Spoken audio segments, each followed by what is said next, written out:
There is a place deep in the ocean where pressure is 1,000 times stronger than that we're used to at the surface. This force is enough to turn an unprotected human into dust instantly.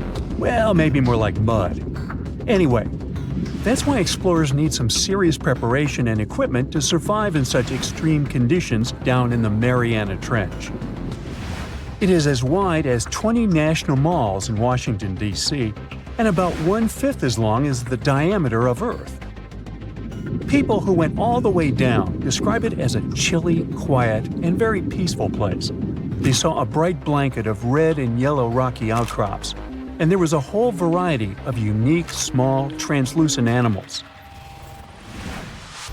The popular myth is that more people have gone to the moon than to this deepest place on Earth is not true, though.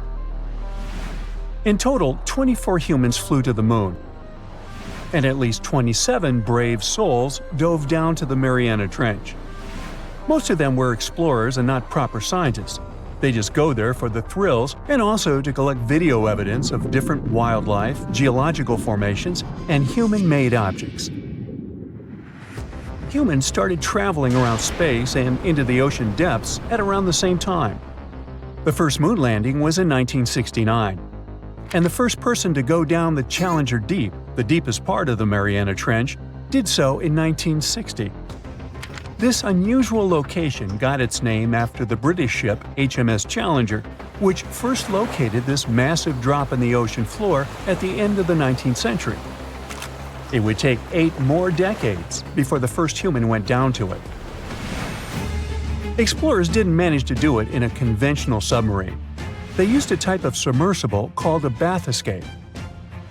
The Swiss oceanographer Auguste Piccard designed his own in 1953. 7 years later, the submersible managed to do the impossible. It had reached a depth of nearly 36,000 feet. But what explorers saw was merely a fraction of the trench's full size. The fact that it is so huge of the Mariana Trench is just one of the reasons why it's mostly unexplored today. The absence of light is another major issue. Sunlight is incapable of reaching such profound depths, so the entire trench from top to bottom lies in absolute darkness. Because of such conditions, the ecosystem is a lot different than the shallower regions of the Pacific. This puts immense pressure on marine wildlife. Yeah, the pun is intended. Another reason why it's so challenging to survive there is the temperature. Water freezes at 32 degrees Fahrenheit. At the bottom of the Mariana Trench, the ocean is just a couple of degrees above freezing. One of the factors that hasn't let this area turn into a giant icicle is the fact that salt water has a slightly lower freezing point. The other reason is geothermal energy that warms the ground at the bottom of these just enough for it not to freeze. That's why submersibles need to have proper insulation to navigate these icy conditions. When they reach the bottom, researchers find out that this desolate and harsh climate is home to several animal species. They encountered arrow-toothed eels, snailfish, and spoonworms at various depths. There were even strange-looking translucent sea cucumbers and shrimp-like amphipods. The biggest surprise was microbial mats thriving on methane and hydrogen from the mud. Among the species, the Mariana snailfish looks like a master of the environment that can go farther and deeper into the trench to feed on prey than its competitors. Despite its seemingly fragile appearance, the snailfish has adapted to withstand extreme pressures, a superpower it wouldn't be able to survive without. The exotic life forms that live deep down aren't normal-sized, since deep-sea gigantism makes them grow significantly larger than their counterparts in other ecosystems. One example is the giant tube worm, which can be 6 feet long. Science has a hard time explaining the exact cause of this form of gigantism.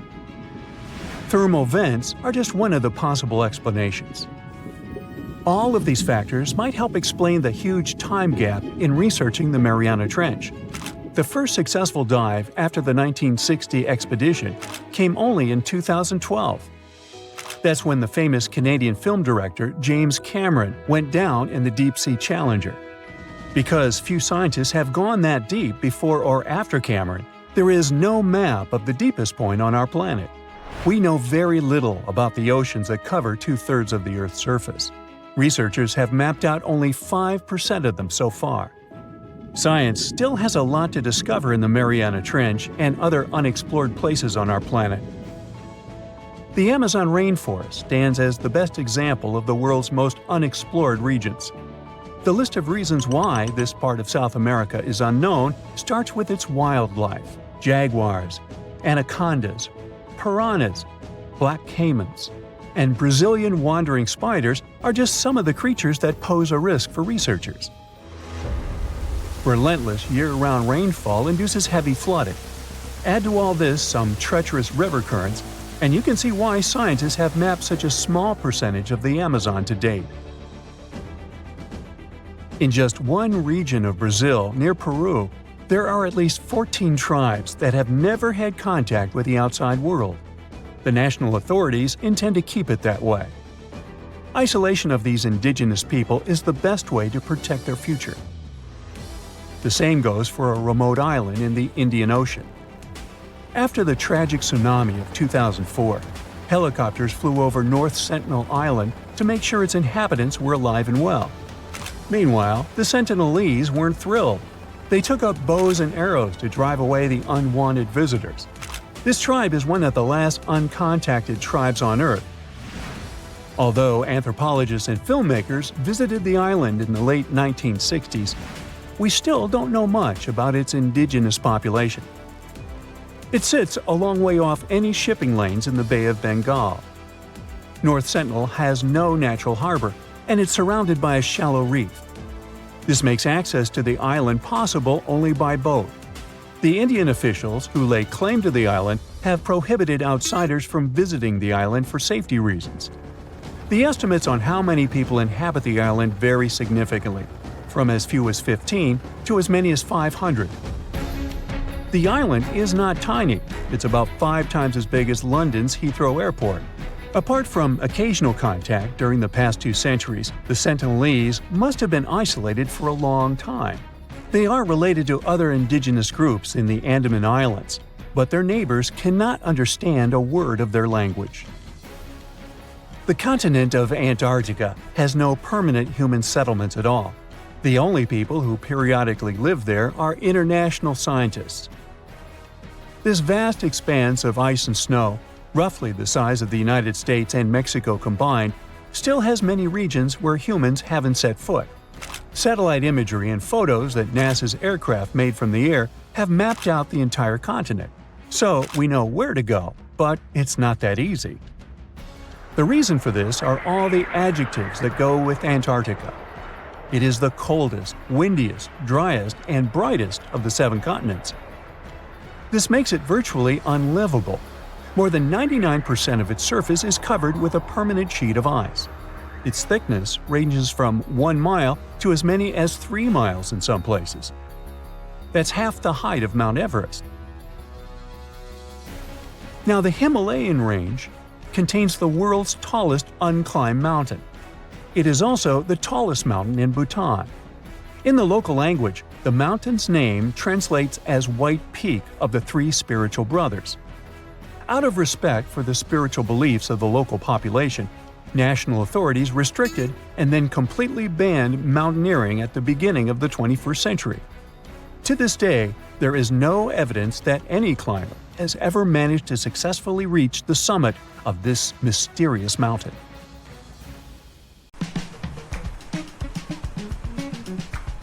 Can you swim? Good.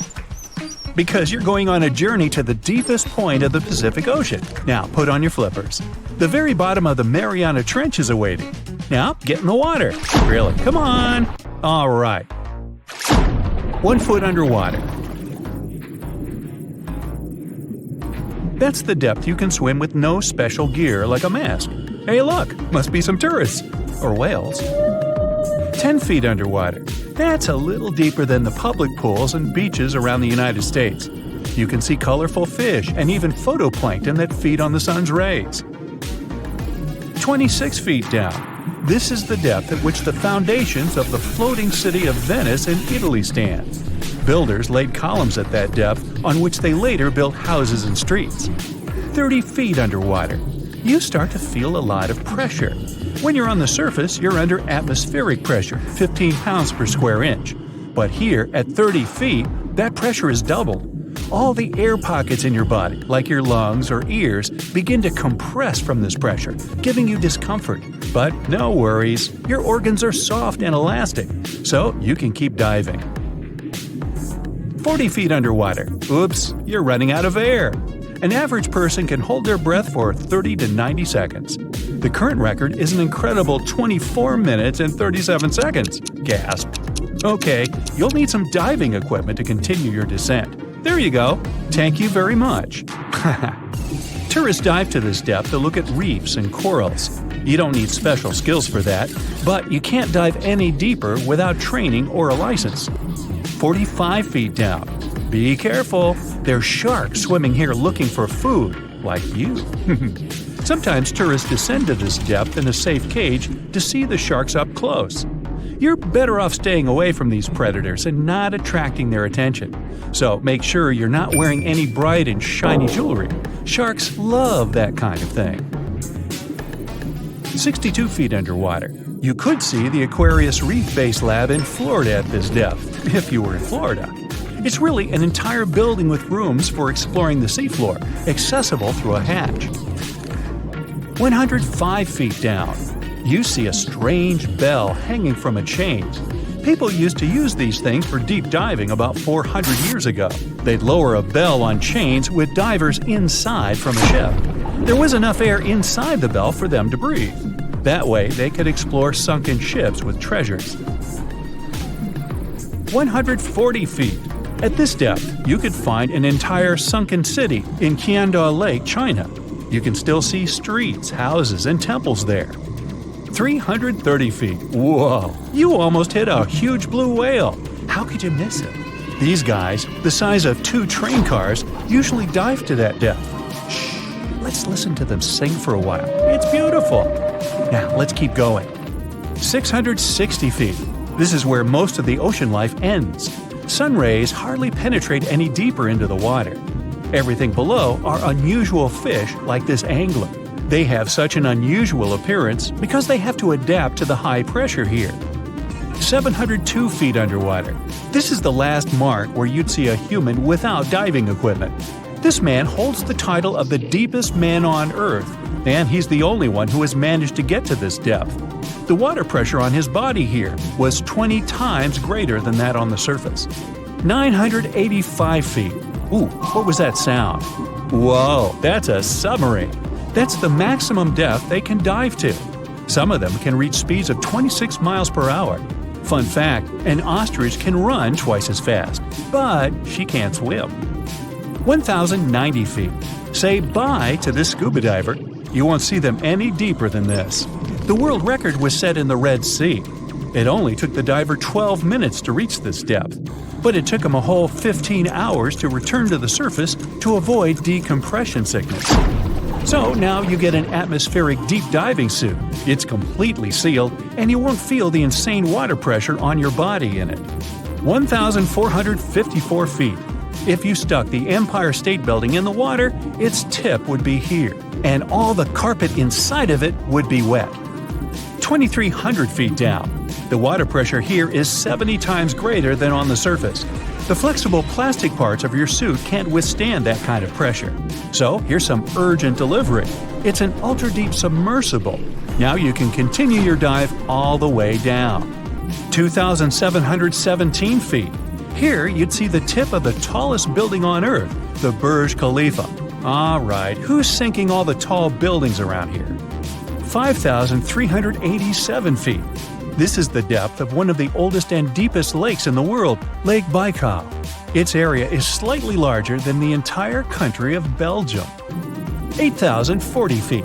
That's the record depth the Perdido oil platform reaches in the Gulf of Mexico, and its above-water part with 3 decks is almost as high as the Eiffel Tower. 11,962 feet. This is the average depth of the Atlantic Ocean. You can see a huge tube as wide as a giraffe's neck, and it just seems to be endless.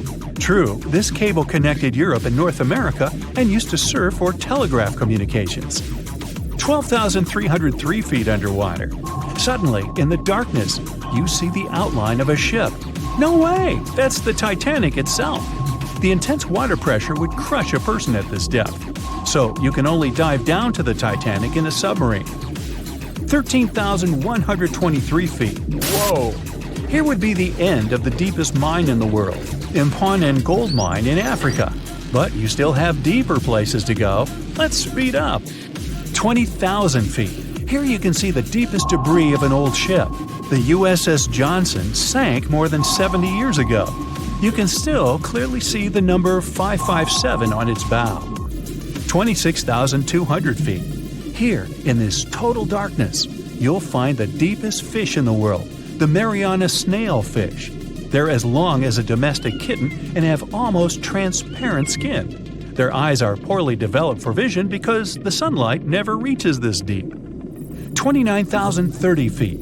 If you take Mount Everest, flip it over, and stick it into the Marianas Trench, this is exactly where you'd see its tip. Even though this is the highest point on our planet, you'd still have a lot deeper to go.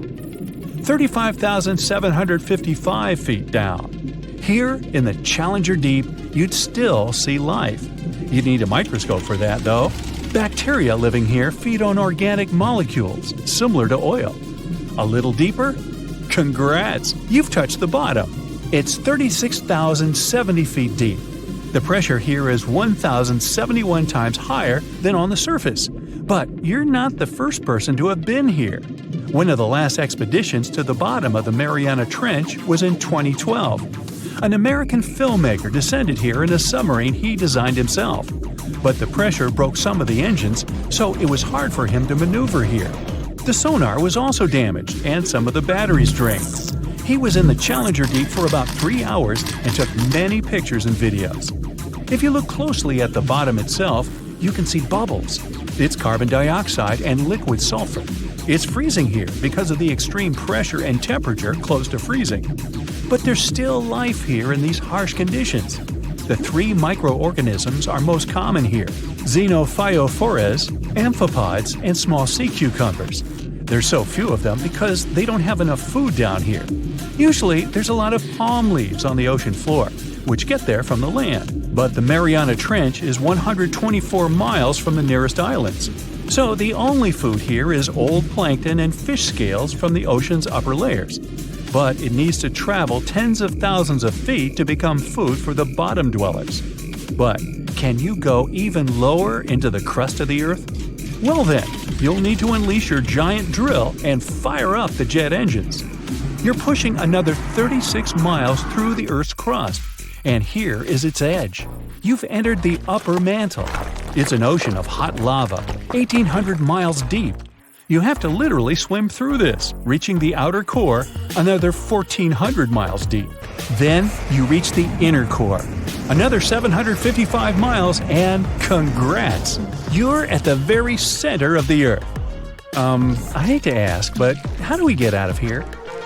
Now, the Mariana Trench is the deepest and probably the most enigmatic place on Earth, whatever that means. Bizarre creatures, such as deep-sea anglerfish, frilled and goblin sharks, barrel-eyed fish, hatchet fish, live in a crescent-shaped trench in the western Pacific. Just 3 people have ever descended down the Challenger Deep in the southern end of the Mariana Trench. There, at a depth of almost 11,000 feet, vents are bubbling up carbon dioxide and liquid sulfur. Mud volcanoes erupt under the pressure 1,000 times greater than at the surface. And so, it's no place I want to go. So bye! Get back in there. Alright, since you clicked, yeah, you're about to visit places no less mysterious and creepy than the Mariana Trench. Your first stop is Mexico, the Yucatan Peninsula to be precise. See those bottomless sinkholes filled with crystal clear water? It's fresh water that overlies salt water seeping from the sea. The sinkholes are called cenotes. The Mayans believe these natural wells were the gateways to the underworld. Thousands of cenotes, created by collapsed limestone bedrock, form one of the world's longest underwater cave systems. You can easily get lost in this tangled, mysterious network. Now it's time to visit the Caribbean. There, you'll get to a depth of almost 8,000 feet to see the Van Dam vent field. The hydrothermal vents fire out streams of muddy, scalding water with a temperature reaching 400 degrees Fahrenheit. That's almost enough to bake a pizza. These mounds are made of talc, a substance you can find in baby powder. The Van Dam vent field is an oasis for odd species. One of those is kind of a creepy shrimp without eyes. Instead, they're equipped with patches of light-sensitive cells on their backs. Now, you don't have to travel far away. The next enigma on your list is also in the Caribbean. Just off the coast of Belize, there is a giant sinkhole. It's also blue. Yep, that's the Great Blue Hole. The thing is about 1,000 feet across and more than 400 feet deep. Once, a long time ago, this hole was a cave until rising waters filled it, making it collapse in on itself. The deeper you descend into the Great Hole's crystalline waters, the darker it becomes. You see tons of stalactite-filled caves, but don't even try to enter them unless you want to get hopelessly lost. Once you reach a depth of 50 feet, you notice the water shimmer. That's the invisible line dividing the sinkhole's salty top from the freshwater abyss. Time to get out of there. Who knows what you might come across in the murky depths? Your next destination is off the Pacific Northwest coast. Almost 500 streams of methane bubbles were discovered there several years ago. Because of the bubbles, the vents got the name champagne seeps, which sounds better than the fart spas. Scientists are still puzzling over this phenomenon. Where does the methane come from? Underwater cows? Why is its temperature warmer than that of the surrounding ocean? And most importantly, what would happen if you managed to light a match somewhere near a large bubble? Methane is a highly flammable gas, and setting a methane bubble on fire, well, you get the picture. And now you're off to Iceland. The plan is to dive into Silfra, a fissure filled with pure glacier water. This 206-foot deep crack is the only underwater place on the planet where you can touch 2 continents at once. The deeper you go, the darker it becomes. The rocky landscape looks otherworldly. Divers who dare to visit this incredible place risk having their gear frozen, getting hypothermia, or not surviving whatsoever. After all, the water temperature in Silfra Fissure is about 35 degrees Fahrenheit year-round. Your next destination is Scotland. Okay, cue the bagpipes. If you dive in the Gulf of Corryvreckan, a narrow strait between 2 islands, you'll see massive underwater rocks and deep holes. They create the 3rd largest permanent whirlpool on the planet, the Corryvreckan Maelstrom. The water moves through the strait at breakneck speed. It hits the underwater rocks, and the place looks like a pot with boiling water. The waves created in the process sometimes reach a height of 15 feet, and you can still hear the roaring whirlpool from 10 miles away. It's believed the Corryvreckan Maelstrom has swallowed dozens of sailors over the centuries. They were caught unaware by the ferocity of this natural phenomenon and pulled underwater in the blink of an eye. Okay, enough bagpipes. Your adventures are getting more and more extreme. You're heading for Antarctica. There, in the Southern Ocean, you'll find the Ross Sea Ice Shelf. Say that 5 times real fast. Later, not now. It's roughly the size of Spain, with the ocean underneath containing as much water as the North Sea. Once, scientists drilled all the way down through this enormous chunk of ice. Imagine their astonishment when they found life in those extreme conditions.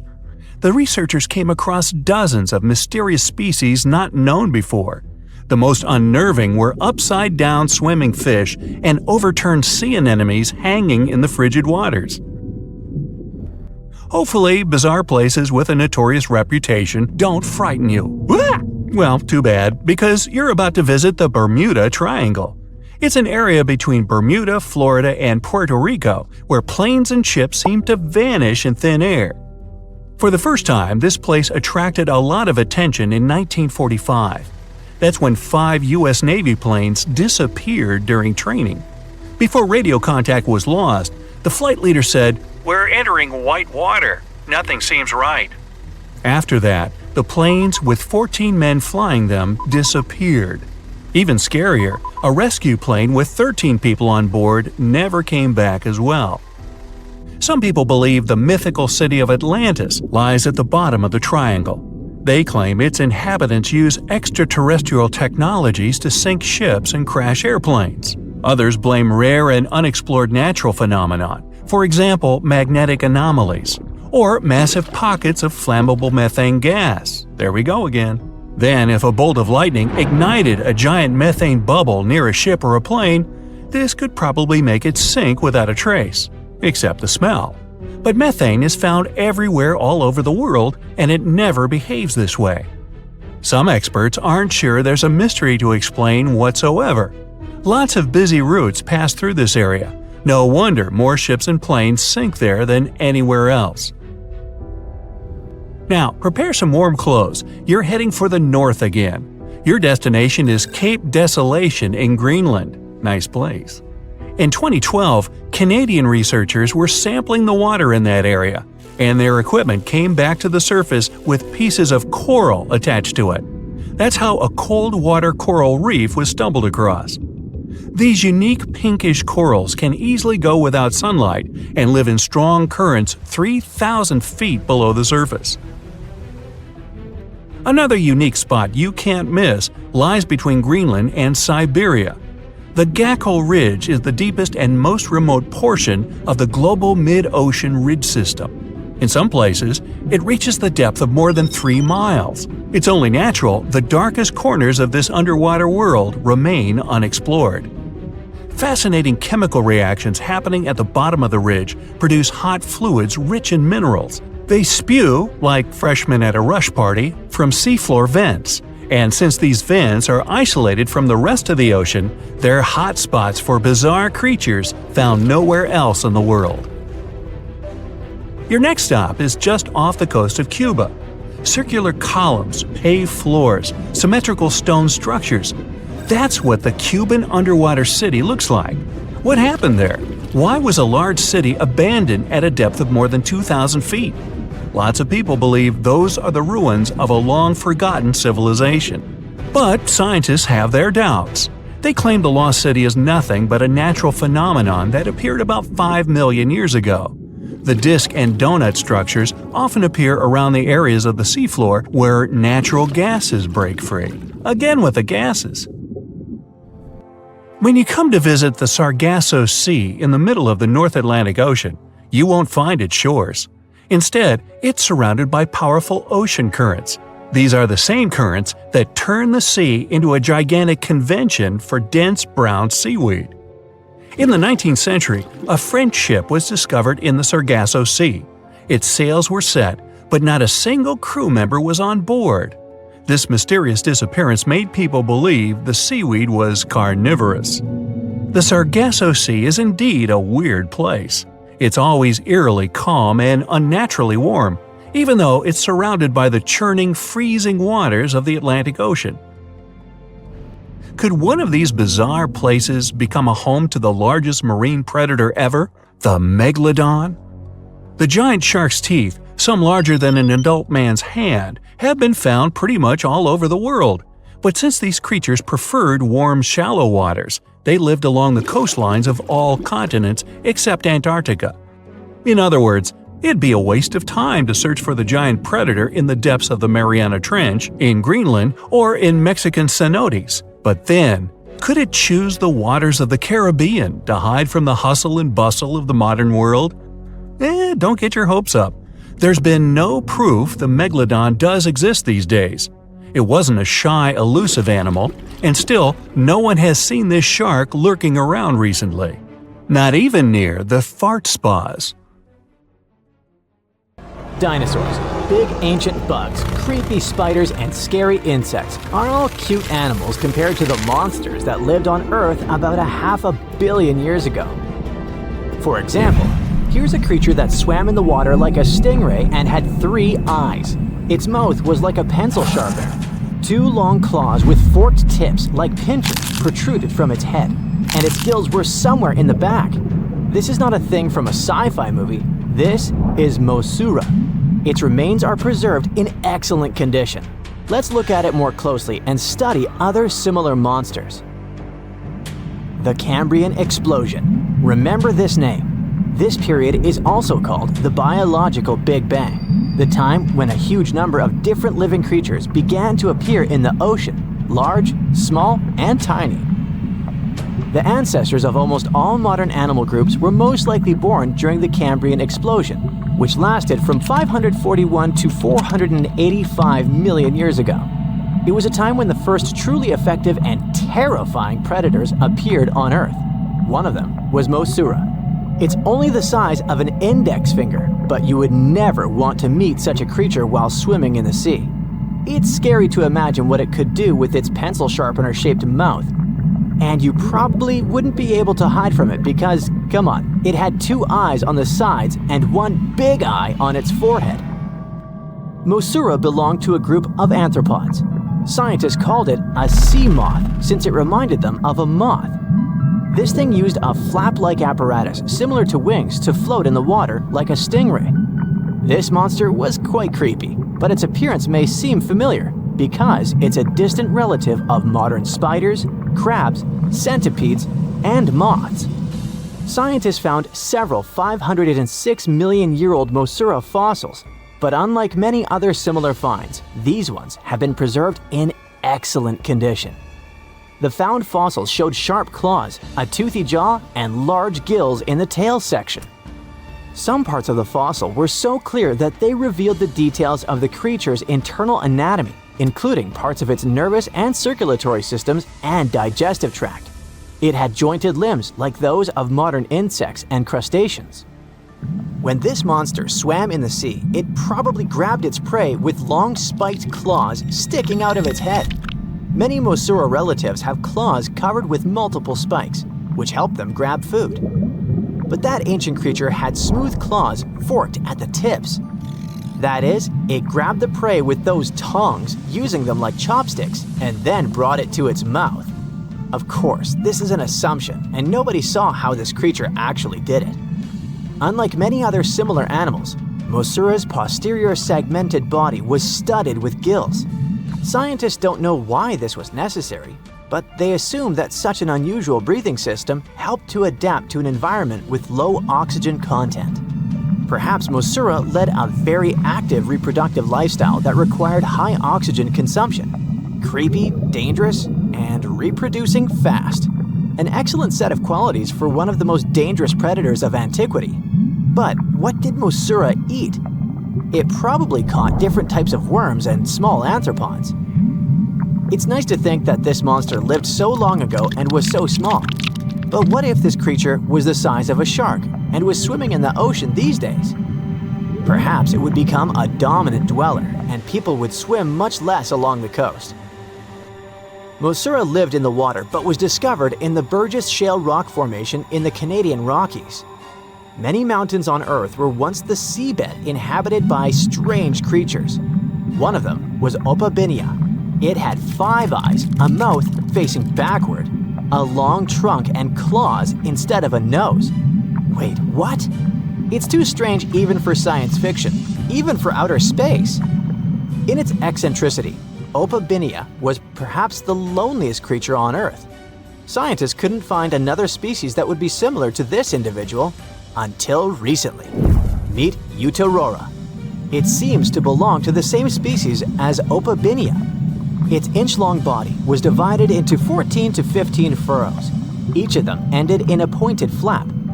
Opabinia had the same body, but it's unlikely that both monsters were friends. The difference between their timelines was several million years. It's hard to imagine why these monsters needed such strange body structures. Why haven't modern filmmakers used the design of those animals to create cool space monsters yet? Okay, they were creepy creatures, but what about weird and kinda useless ones? Scientists have discovered Sue, a legless creature with no head turned inside out. Huh? This 444 million-year-old creature was found in South Africa, north of Cape Town. They called it Sue after the discoverer's mother.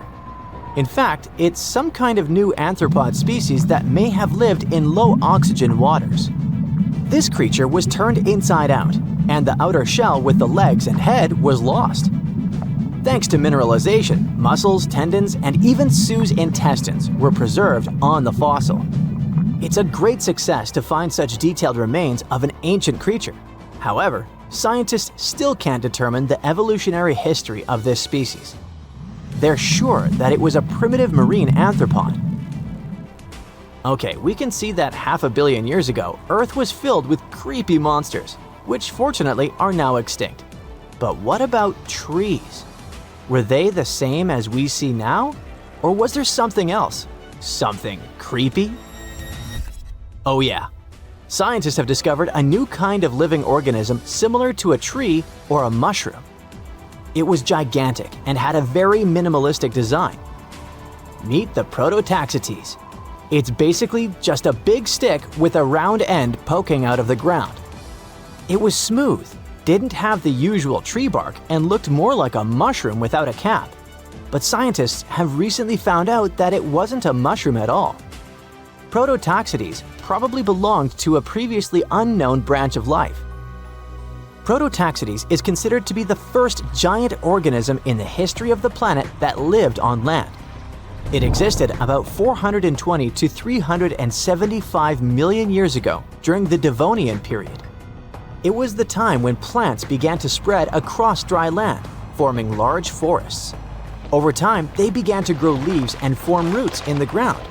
Then, the first seed plants appeared. The real colonization of land began. The first arthropods, such as centipedes, arachnids, and other unpleasant creatures, began to walk among those forests. Meanwhile, the water was filled with a huge biodiversity.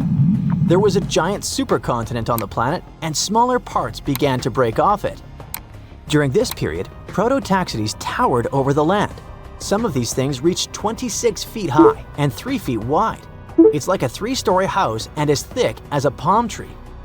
But what was it? A plant? A mushroom? Algae, perhaps? Scientists discovered them in the middle of the 19th century, but only in 2007 did they conduct chemical analysis. Research showed that it was most likely a giant mushroom, but in 2025, scientists refuted this conclusion.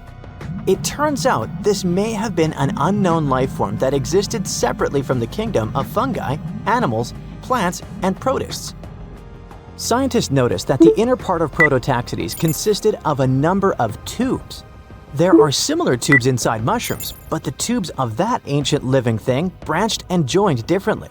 They even had a different chemical composition. The main building block of mushrooms is chitin, but the Prototaxites contained chemicals similar to lignin, a substance found in the bark of trees and other plants, and its anatomy differs from the structure of any other organism known to us. What were they doing on Earth? Just chilled and enjoyed the bloom of life? Did they produce some kind of fruit, like a banana with eyes and claws? Scientists don't know. What if it was something that was brought to Earth from outer space? What if they were flowers planted by another civilization? What do you think? Scientists have finally solved the Loch Ness Monster mystery. Here's the spoiler, you ready? It's not a real monster. It's probably a dinosaur that survived through the ages, or just a bunch of debris floating on the water. Thanks to many findings on the Loch Ness creature, we have proof of another story to tell you. It was 1933 when a man named George Spicer and his wife were driving along the shores of Loch Ness. That's when they saw something massive with a long neck moving across the road. It looked like a creature straight out of the prehistoric era, a dinosaur-like beast unlike anything they'd ever seen. That was the moment that Loch Ness monster theories started spreading around like wildfire.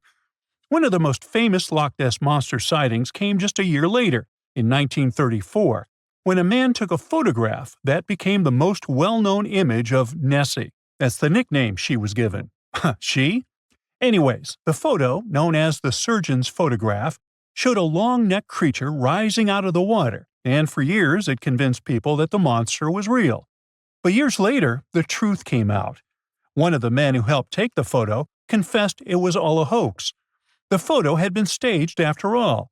When the photo was published, it had been significantly cropped. This made the animal in the picture look much bigger than in real life, fueling the theories that the Loch Ness Monster did in fact exist. In the 1960s, one of the first big scientific attempts to investigate the mystery of the Loch Ness Monster happened. A research team took sonar equipment to the lake and spent hours scanning the waters in search of evidence of large creatures. What they found was puzzling.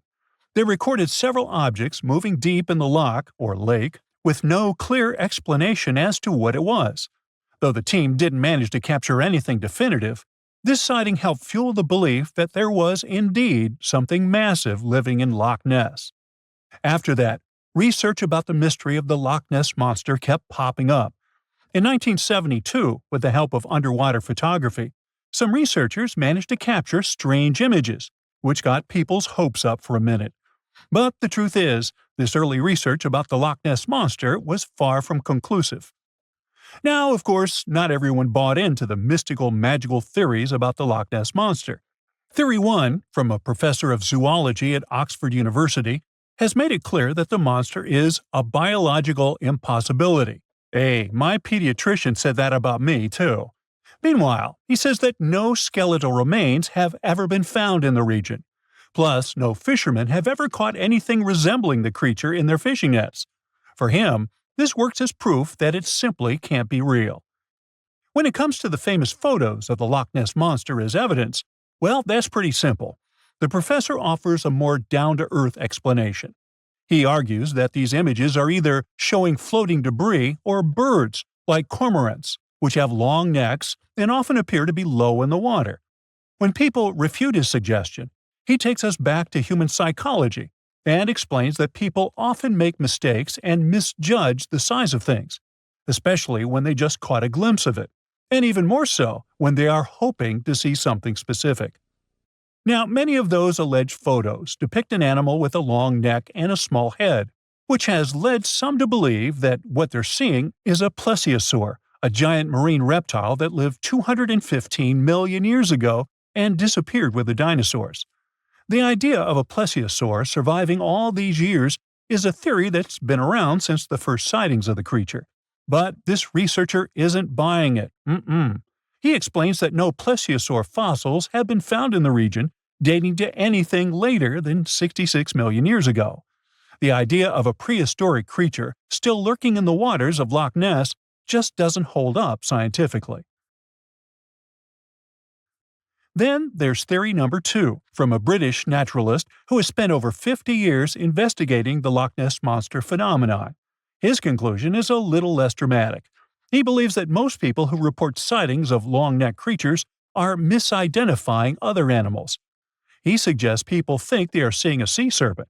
Reports of sightings from the Loch Ness Monster have been around since the 6th century CE, long before they were distilling Scotch whiskey or other explanations.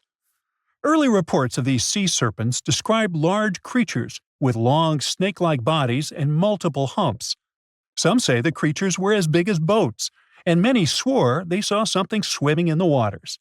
Many of these early sea serpent sightings may have been misunderstandings or exaggerations of normal animals in the loch, like large fish or even swimming birds. They could have been large eels, which are known to live in Loch Ness. These eels, especially when they're moving, might have given the impression of a long, undulating creature in the water. People who saw these eels from a distance, particularly in low light or misty conditions, might have mistaken them for something much more mysterious. Theory number 3 says something else.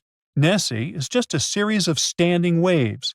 These happen when two boat wakes move in opposite directions, creating a big hump in the water that could look like a creature from a distance. Loch Ness enthusiasts even showed how it works, with footage from Fort Augustus, where a river meets Loch Ness. These enthusiasts had big plans to use drones with infrared cameras and special underwater microphones to search the loch. Now, Loch Ness is massive, stretching around 23 miles long and more than 700 feet deep. So, they thought they needed drones and infrared cameras to put an end to this discussion. But despite everything, they haven't found Nessie. But it's not only the Loch Ness Monster that lacks scientific explanation. There have also been scores of sightings of Yetis and Sasquatches that no one can really explain. Folks have made movies, dreaming of finding the truth about these creatures. But, according to recent research and evidence, it looks unlikely that we'll ever find definitive evidence of their existence. Science says they can explain Sasquatch sightings, and this is how. Biologists who study wildlife using camera traps, which are set up in remote areas to capture images of passing animals, have long attempted to find elusive species. These cameras detect movement and snap pictures, providing invaluable data on the biodiversity of different ecosystems. As camera traps collect more photos over time, the number of species recorded grows. However, after a while, the number plateaus, suggesting that no new species are being detected. While it's impossible to claim 100% certainty, researchers say that after significant camera deployment, it's safe to say the likelihood of discovering new species, especially large ones like Bigfoot or the Yeti, drops significantly. Camera trap studies have been running for years in regions where these creatures are rumored to live, but so far, no conclusive evidence has surfaced. Instead, the supposed proof of Bigfoot or the Yeti often comes from blurry photos or shaky videos taken by individuals who claim to have encountered them. The scientific understanding of biology also makes the existence of Bigfoot highly unlikely. Often described as a great ape, Bigfoot would have had to evolve in North America. However, great apes evolved in Africa, and the only great ape to make it to the Americas is Homo sapiens, whose ancestors crossed the Bering Strait only about 16,000 years ago. This is far too short a time for a new species like Bigfoot to have evolved. While it may be disappointing for these mysterious creature enthusiasts, the scientific evidence points firmly toward the conclusion that creatures like Bigfoot and the Yeti are more fantasy than reality. After decades of extensive scientific research, it's safe to say that yes, science has solved the mystery of the Loch Ness Monster, and it's pure fiction. So, what do you think? Now imagine a creature with a body that is reminiscent of a cuttlefish, with eyes sticking out from stalks like a funky headband, fins on its tail, and a long skinny nose ending in a mouth full of teeth. Or maybe this thing could be a claw. Yep, the Tully monster is on the move. It's definitely one of those freaky creatures you wouldn't like to face while scuba diving somewhere. Luckily, it went extinct 300 million years ago. This unusual marine beast was discovered in the 1950s in Illinois, and scientists couldn't even agree what it really was. Some thought it was a vertebrate, which means a group of creatures with a spine, like us humans. But a team of researchers in Japan studied many fossils of the Tully monster, using advanced laser scanning technology to check them in detail in 3 dimensions. There's still a lot they don't know about the Tully monster, but they managed to realize it didn't have any spine at all. Now the next step was to see what type of invertebrate it was. Could it be vertebrate-like, such as a land sled? Or are we talking about something closer to snails and worms? They also discovered the creature had segmentation in the head area that extended from its body, and that's not something bony creatures have. Still, in recent years, some researchers had the idea the Tully beastie could be related to jawless fish, such as lampreys. These fellows belong to the most ancient group of vertebrates, and are not pleasant to see either. In the case of lampreys, we're not talking about extinct animals. They're still out there somewhere, wandering the ocean and scaring other animals, or you, if you see it in the northern and western parts of the Atlantic Ocean where they live. And they've been here really long, even before the dinosaurs. A long time ago, long before humans or I even existed, there were eurypterids, weird creatures from a group we call arthropods, which includes spiders, insects, and crabs. But eurypterids were unlike anything you've ever seen before. They had a body shape similar to horseshoe crabs, with many segments that made up their body. Instead of legs, they had special appendages at the front that acted like oars. Some even call them giant scorpions, but most eurypterids were actually quite small, except for this special one, which was truly enormous. It could grow to a staggering length of about 8 feet. Wow! The next time you see a crab scuttling along the beach or a spider swimming its web, remember, we're lucky we only got mild versions of their ancient relatives, which, by the way, disappeared hundreds of millions of years ago. Whew. Now, some Eurypterids were pretty fierce and fast predators. They would swiftly swim after their prey, chasing them down in the water. Others were more like scavengers, living on the bottom and feeding on whatever they could find along the way. They had a taste for the leftovers, like some sort of cleanup crew of the ancient oceans.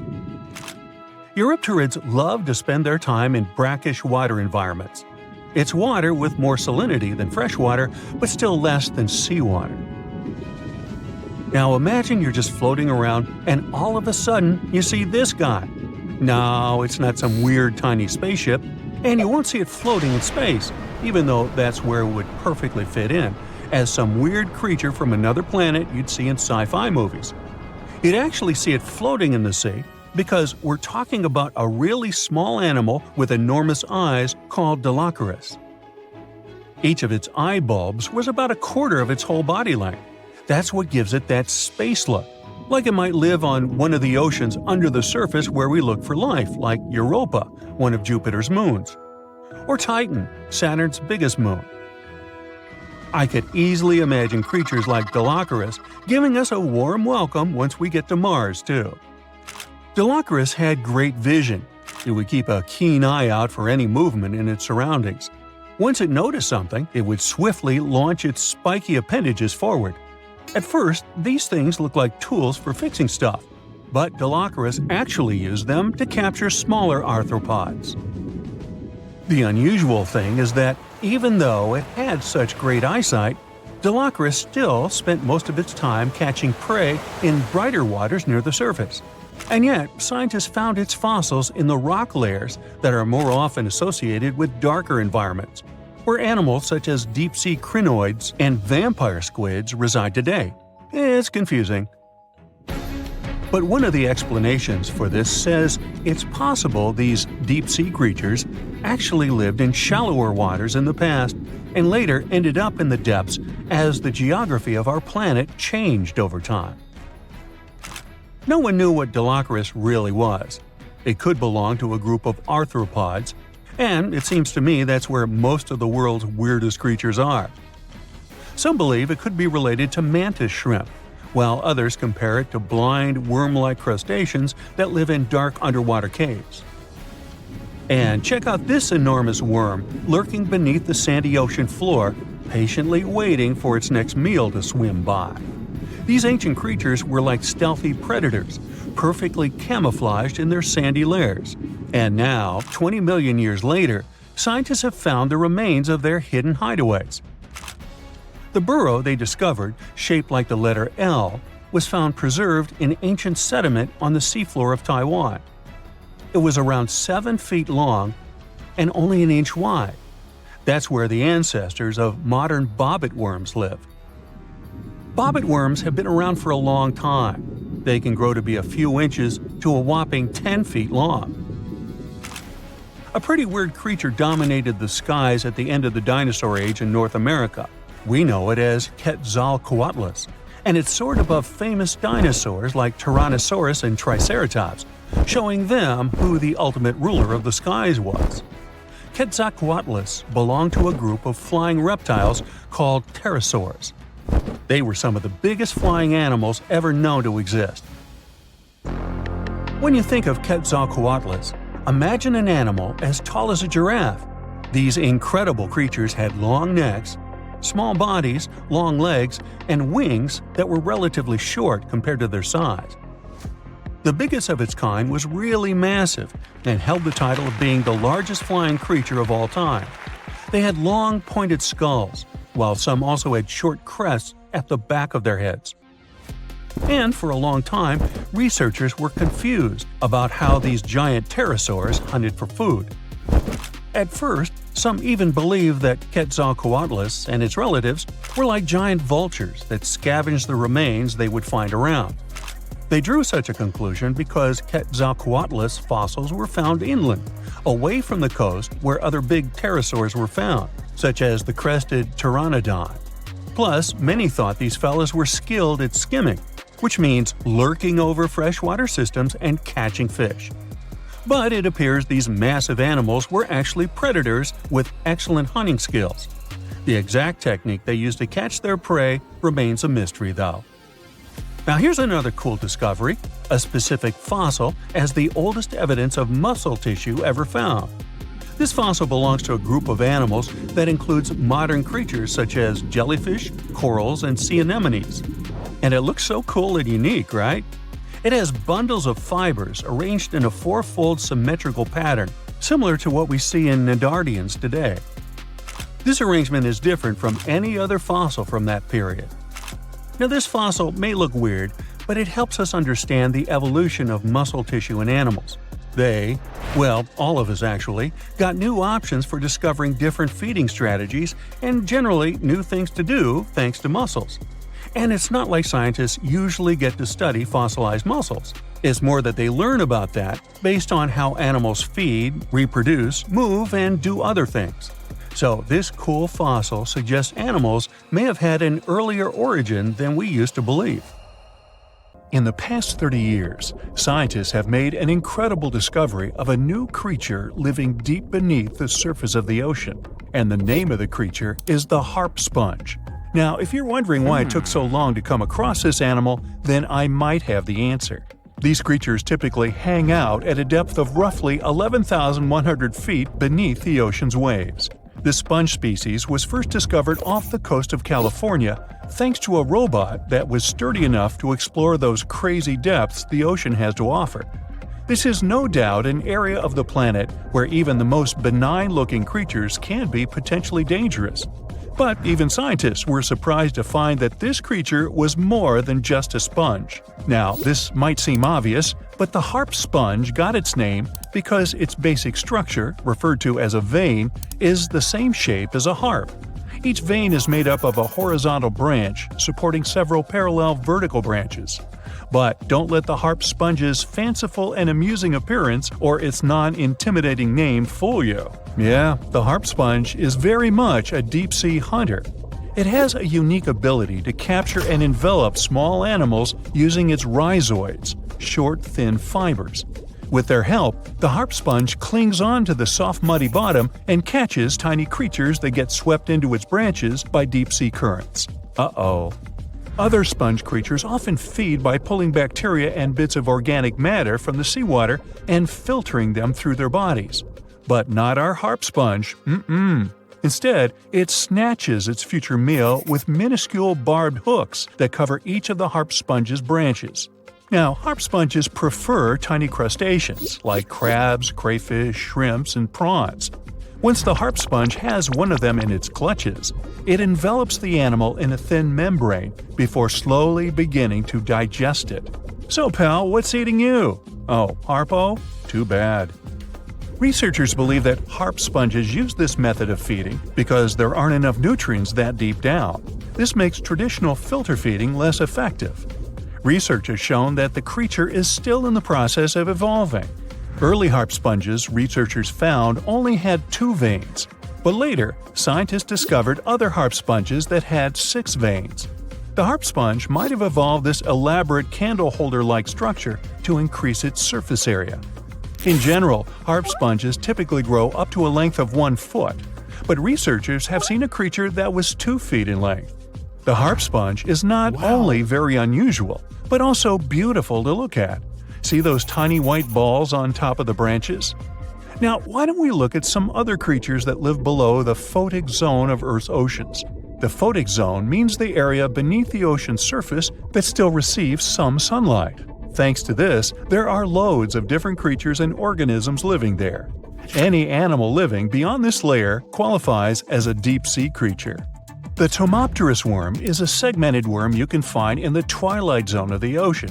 This is the area that lies between 650 and 3,300 feet beneath the surface.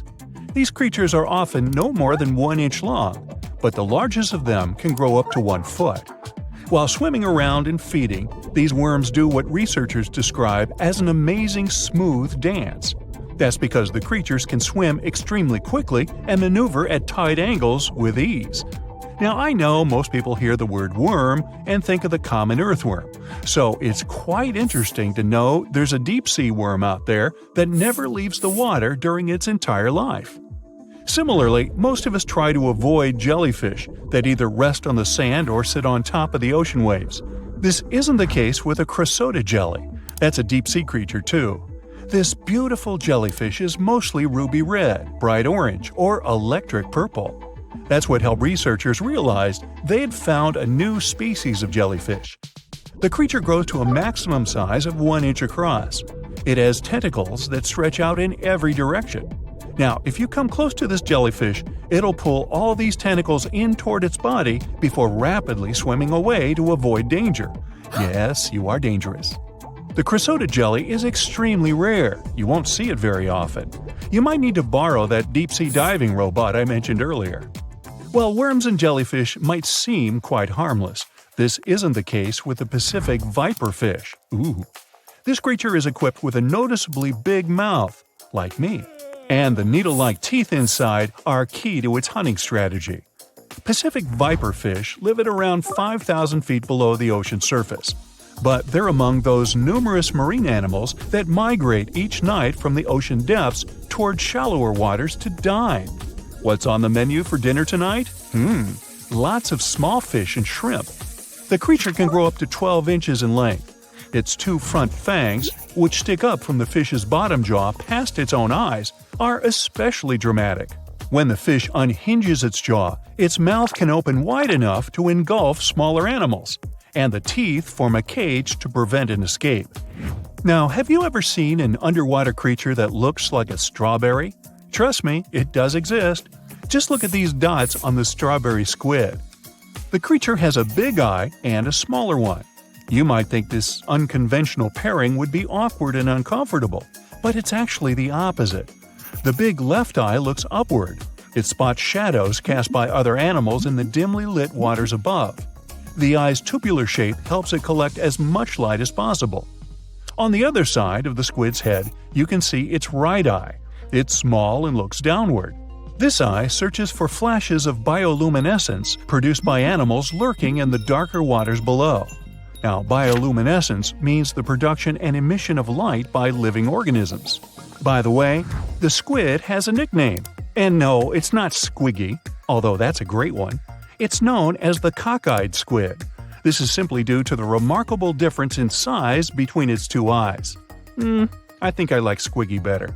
And so it goes. Since light doesn't reach the deep sea, the strawberry squid's body actually looks black.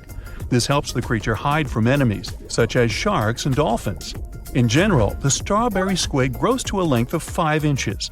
It typically lives around 3,000 feet below the surface, but floats to shallower waters at night. Now, the feather star is a marine creature without a backbone, but with feather-like arms that radiate from the center of its body. These creatures first appeared around 200 million years ago. Related to sea stars, they look like a flower, but if you approach them, they'll quickly swim away. But not all feather stars can swim. Many species can only crawl along the bottom of the seafloor. Like some of the other deep-sea creatures we've looked at, the feather star can adapt to its surroundings. It has a creepy ability to shed its arms, the same way some lizards can shed their tails. This also helps them escape from their enemies. Feather stars live all across the globe, from the equator to the poles, from the shallow waters on top of reefs to the deep, deep sea. Now, given that we're dealing with mysterious creatures, the name of this one is quite fitting. The swift vampire squid should be the official symbol of life in the deep sea. The animal has a dark red body, huge blue eyes, and a cloak-like web that stretches between its 8 arms. This, along with its name, may suggest that the creature is some form of a terrifying hunter. In reality, though, the vampire squid is a soft-bodied, timid creature, about the size, shape, and color of a football. It grows to roughly 12 inches in length and lives 3,000 feet below the waves. There's almost no oxygen there, but also relatively few predators. Whew, I think I'll need to decompress from this one.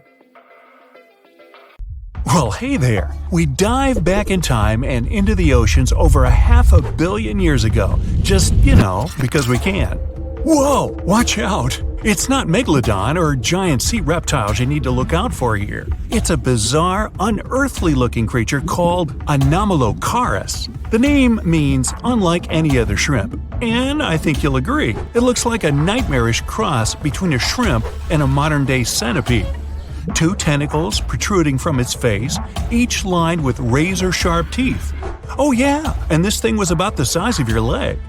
With a wave-like movement of the flaps on each side of its body, it was graceful for a terrifying creature. It was also more advanced than any other life on this planet at the time. Especially those huge eyes. You have only one lens in each of yours. This giant shrimp had 16,000. That's 4 times more than a common housefly. And you know how good their vision is. Good enough to dodge that swatter every time.